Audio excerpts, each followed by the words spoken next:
মৃতরা কখনো ফেরে না, এই ধারণাকে ধুলোয় মিশিয়ে দিয়ে যেন কফিন ভেঙে উঠে এলেন ইরানের বিখ্যাত জেনারেল ইসমাইল কানি।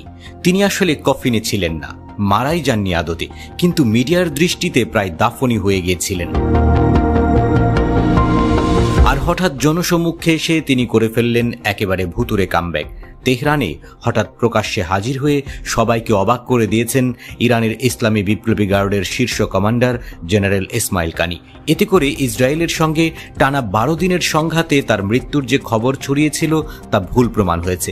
সামাজিক যোগাযোগ মাধ্যমে ছড়িয়ে পড়া ভিডিওতে দেখা যায় কানি তেহরানে একটি বিজয় উদযাপন মিছিলে অংশ নিচ্ছিলেন এবং জনতার সঙ্গে উদযাপন করছেন। ইসরায়েলের সেনাবাহিনী দাবি করেছিল যে তাদের বিমান হামলায় অনেক ইরানি ঊর্ধ্বতন কর্মকর্তা নিহত হয়েছে। অবশ্য সেই তালিকায় কানির নাম ছিল না। এদিকে জেনারেল ইসমাইল কানির সম্মুখে আসার বিষয়টি প্রমাণ করে যে ইরানের সামরিক নেতৃত্বকে পুরোপুরি ধ্বংস করতে পারেনি ইসরায়েল। কানি ইসলামী বিপ্লবী গার্ডের কুদস ফোর্সের প্রধান। এটি ইরানের বিদেশি মিত্র ও সামরিক কার্যক্রম পরিচালনা করে। তার প্রকাশ্যে আসার বিষয়টি ইরানের দৃঢ়তা ও আত্মবিশ্বাসের বার্তা বহন করে বলে মনে করছেন অনেকেই। অন্যদিকে ইসরায়েল দাবি করেছিল যে ইরানের অন্তত 10 জন ঊর্ধ্বতন কর্মকর্তাকে হত্যা করেছে তারা, যাদের মধ্যে ছিলেন গোয়েন্দা ও বিমান প্রযুক্তি বিভাগের নেতারা।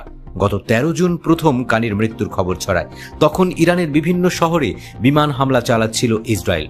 মার্কিন সংবাদ মাধ্যম নিউ ইয়র্ক টাইমস বলেছিল ইসরায়েলের হামলায় কানি সহ আরও কয়েকজন কর্মকর্তা নিহত হয়েছেন। তবে মঙ্গলবার ইরানের Fars news agency social media account থেকে প্রকাশিত এক ভিডিওতে দেখা যায় কানির স্বাভাবিক উপস্থিতি। জনতার উদ্দেশ্যে হাত নাড়ছেন এবং হাসি মুখে বিজয় উদযাপন করছেন।